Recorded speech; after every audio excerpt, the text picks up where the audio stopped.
It's your girl, your host, Jocelyn, y como siempre, I'm so grateful you are here and so grateful you are tuning into this conversation between you and I, as we're going to be talking all about the practice and power of being in the present moment. If you end up enjoying this conversation and walk away feeling so grateful that you press play on this episode, I highly encourage and would deeply appreciate if you head on over to Apple Podcasts, if you're not there already, scroll down the Starting with Gratitude page and find the stars and comment box waiting for you to share your rating and review.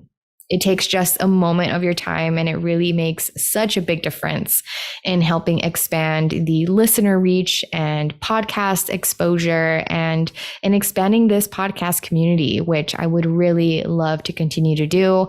And your girl honestly needs your help in doing so. So again, it just takes a couple moments of your time and it makes such a big difference. So I thank you all in advance for doing so. And for those of you who have already left a rating and review, just know that I am in deep gratitude and I just have felt so heartwarmed in reading your reviews and knowing your thoughts on this podcast and why it is that you enjoy listening. And it honestly has been so affirming for me to be revisiting your reviews as an affirmation to keep going and keep creating and keep sharing. So thank you all so much for being here. Now, without further ado, let's get into this episode. So this topic of conversation and expression of gratitude has been on my list of potential podcast episodes for a while now. And I've delayed having this conversation with you because I've been waiting to feel like I have all the right words to say to be able to most appropriately, effectively, and honestly, respectfully deliver this quote unquote message. As I speak on this, I deeply desire and intend for you to walk away from this episode feeling greater clarity, confidence, and comfort regarding being present, regarding being here in this now moment. I find myself growing passionate about being here now, about being present. The more that I practice being in the present moment, the more I know what a miracle, what a gift, what a superpower it is to be in the present moment. I sincerely feel so honored and so grateful to have arrived and to progressively be grounding myself in the awareness and knowing that being present is the best thing we can be. If it's one thing I know for sure, it's that we are meant to be here now. For so long, I've wondered and questioned if I'm where I'm meant to be or if I'm meant to be somewhere else. And I know so many people can relate to this wondering and questioning too. And it wasn't long ago that it became very clear to me that we are simply meant to be here now, wherever now is. Wherever it is that you are in this now moment while you're listening to this is exactly where you are meant to be. Wherever it is that we are in this now moment is exactly where we are meant to be. Why? Because this now moment is the present moment. And in this life, we are meant to be present. It really is that simple. We are simply meant to be here now. One of the most sobering, awakening realizations I've ever had is that I've spent most of my life everywhere but here now. Most of my life has either been spent in the past or in the familiar future. What do I mean by familiar future? I mean a future that is familiar because it's created by the past. We could also say predictable future because it's familiar, because it's known. What we do now in the present moment determines our future in collaboration with the divine, of course. And if what we're doing now in the present moment is living in the past, then our future is going to look and feel a lot like our past. It's going to be familiar. It's going to be predictable. It's going to be known. Let me express this another way. This present moment is creating the future. But if this present moment is in the past, if this present moment is being lived in the past, then really the past is creating the future. If you feel like you keep attracting and manifesting and experiencing similar situations and environments and relationships from your past, chances are you're in some way, shape, or form reliving your past mentally, physically, and or spiritually in the present moment. Chances are you're bringing the past with you into the present moment. And the longer you continue to do so, the longer your future is going to be familiar, is going to be predictable, is going to be known. I realized that I have spent most of my present moments not truly being in the present moment. Most of my present moments have been me being in my future, fixated on arriving to the next quote unquote destination, or me being in my past, attached to what once was and is no longer, attached to what could have been. And when you realize this, like really realize this, you're like, wow, I have literally been everywhere but here now. What have I been missing out on from not being here now, from not being in the present moment for most of my life? When you're in survival mode too, you don't realize how being in survival mode is really just being in the past. You're so worried and stressed over making sure you don't relive a past experience. You're so focused on what you don't want to happen. And ironically, it's that exact worrying and stressing and focusing on the past and what you don't want to happen that actually ends up manifesting more of what you feel you need to survive. And this takes so much practice to unlearn and deprogram, which we'll talk a bit more about. One of the reasons why this realization was and is so sobering and awakening is because when you're everywhere but in the present moment, you're giving your power away to everywhere but the present moment. You're giving your power away to the past by living in the past. You're giving your power away to the familiar future by living in the familiar future, neither of which come even remotely close to being as significant as the present moment. The past is done. It's gone. It's over. We're really just keeping it alive by being attached to it. And the future hasn't even happened yet. So we're not giving our power to the place that matters most, which is the present moment, which is the here and now. If you don't understand what I mean when I say giving our power away, let me briefly explain what I mean by that and what others mean by that when they say you're giving your power away. Everything in this life is energy, including our feelings, our thoughts, our words, our actions, and our attention. And our energy is our power. So our feelings are our power, our thoughts are our power, our words are our power, our actions are our power, our attention is our power. Where we direct our feelings, our thoughts, our words, our actions, our attention is where we direct our energy and our power. We energize and empower what we feel, what we think, what we speak, what we take action on, and what we pay attention to, especially if the feelings, the thoughts, the words, the actions, the attention is consistent. So if we're feeling feelings from our past, we're energizing and empowering the past. If we're thinking thoughts of our past, we're energizing and empowering the past. If we're speaking about or from our past, we're energizing and empowering the past. If we're acting how we've acted in the past, we're energizing and empowering the past. If we're paying attention to our past, we're energizing and empowering the past. In short, we're giving our power away to the past. And when we're giving our power away to the past, we have less power in the present moment. We have less energy in the present moment. And yes, this is why when we're ruminating on our past, we feel exhausted because we've literally depleted our energy by directing it towards the past. Just like that saying that says, where attention goes, energy flows.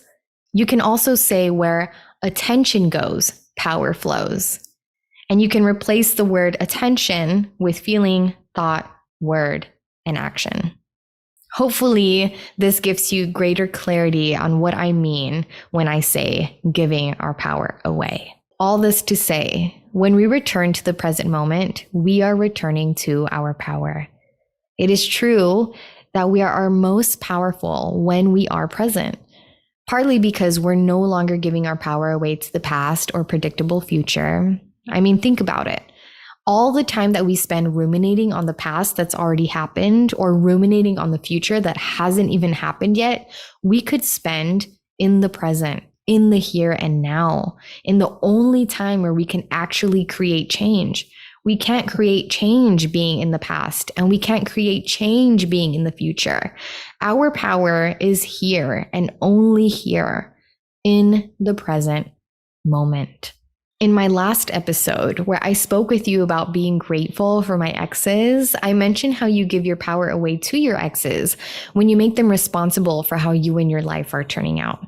Same applies to the past and predictable future.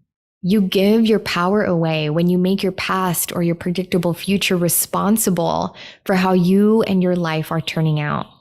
The moment you decide to be present and realize that what you choose to do and who you choose to be in this now moment is actually what's responsible for how you and your life are turning out, is the moment you reclaim your power and your sovereignty over yourself and your life. And let me tell you, it is a practice. When you've spent most of your life living in the past or predictable future, reconditioning and reprogramming yourself to now live it in the present moment, it takes practice. It takes consistent, conscious work and effort, and also compassion and grace, because let me remind you, you did not consciously choose to be this way. The environment, the society, the culture you grew up in all played a role in programming you to be stuck in the past, to be fixated on the future, because in all honesty, it does benefit capitalism and it also benefits systems of oppression for you to not be living your life in the present moment. Now, that's another story for another day. But when you were a baby, when you were a child, you were present. You were in the here and now. This is why children are so curious, so playful, so joyous, so forgiving, so imaginative, so energized, so in tune with the divine, because they are present. They're not depleting their mind, body, spirit towards the past or predictable future. They're quick to move on from what already happened, and they don't care to focus all their attention on what might happen. They're just focused on right here, right now. And that's honestly our natural state of being. That's how life should be experienced, in the present moment. Over the past couple of years, and even more so just in this past year, being present, like fully present, has progressively become one of my main practices. And I thank yoga so much. I'm in such deep reverence to yoga for helping me with this, for helping me practice being present. I would even say that currently being grounded in the present moment, being deeply rooted in being present, is my number one spiritual practice at this time. And not even just like spiritual practice, but mental and physical too. And when you start practicing, it's wild to realize how much of your day you don't spend in the here and now. It's wild how many times you have to bring yourself back to the present moment. You absolutely get better at it though. Practice, and by practice, I mean consistently bringing yourself back to the present moment, back to the present moment, back to the present moment, really does deepen your roots and improve your ability to be and remain present. And it's beautiful. It's so worth the practice and the effort. Imagine being able to look back at your life and say, I was present for all of it. I don't know about you, but I desire to be able to genuinely say that. When I began intentionally and actively bringing myself back to the present moment, I felt like it was foreign. I felt like I didn't know how to be present. I found myself often asking, what does it feel like to be present? So I wouldn't be surprised if you yourself feel this way if and when you begin to make this a conscious practice of yours. But the truth is, we all know how to be present. Like I mentioned earlier at some point in this conversation, being present is literally our natural state of being. If you feel like you don't know how to be present, that's not true. It's just that you haven't spent as much time there, so the land feels foreign. But that land is home nevertheless. We all actually do experience being in the present moment on a daily basis. We just don't notice it because we're just in it. Some examples of when you may be in the present moment are that moment you take your first sip of coffee in the morning, when you're hanging out with that one friend you always lose track of time with, when you watch a movie in the theater and forget where you are, that album you love getting lost in and singing your heart out to, those mornings at work where you're completely zoned in and getting so much done, those 15 minutes you're in the shower and get all these ideas, etc. More likely than not, your favorite moments in life are the moments you've been fully present, and your favorite activities are the activities that bring you into the present moment. Playing video games, playing an instrument, going to concerts, being in deep conversation, hiking in nature, gardening, crate digging, creating art, working out at the gym, etc. We love being in the present moment. We love getting quote unquote lost in what we enjoy to do, because these things we enjoy to do naturally bring us into the present moment without us even noticing. Why is it that we get some of our best ideas in the shower? Why is it that we gain clarity after taking a step back from focusing on the past or future and go do something we enjoy? Why is it that we feel inspired to create after having fun? Why is it that we get so much done when we finally focus all our attention on the task at hand? It's because being present puts us in the flow state. Being present makes us receptive to divine intelligence, to divine guidance, to divine inspiration. Being present isn't only powerful because we take our power back. It's powerful because it puts us in a state of flow and in a state of receptivity. We become more open and receptive to joy, to peace, to clarity, to understanding, to bliss, to love, to gratitude, to pleasure, to motivation, to inspiration. I have no doubt that my being present has deepened my relationship with the divine, and that it has also strengthened my relationship with my intuition. I'm telling you right now, you will not be able to listen to your intuition or know what your intuition is telling you when you are stuck in the past or predictable future. Regardless of where now is or what now looks like, I can say with confidence that we are meant to be here now. We're not meant to be over there. We're meant to be right here, right now. Where you are now in this present moment is exactly where you're meant to be. And you're meant to be present with your present moment, not in the past with your present, not in the future with your present with your present. And hopefully after tuning into this episode and consciously listening to this conversation between you and I, you too can say with confidence that we are meant to be here now, and that the best thing you can be is present. I'm going to leave you with one of my favorite quotes that says, "Wherever you are, be all there." Thank you so much for being all here with me in this moment. Thank you so much for bringing this episode and this podcast into your precious present moment. I truly am so honored and so grateful. And I really am sincerely looking forward to our next conversation. If you enjoyed this convo, gentle reminder to head on over to Apple Podcasts to drop a rating and review. And also, if you feel like there's someone in your life who would enjoy this conversation as well, share this episode with them. Again, looking forward to our next convo. With love and gratitude, your girl, your host, Jocelyn.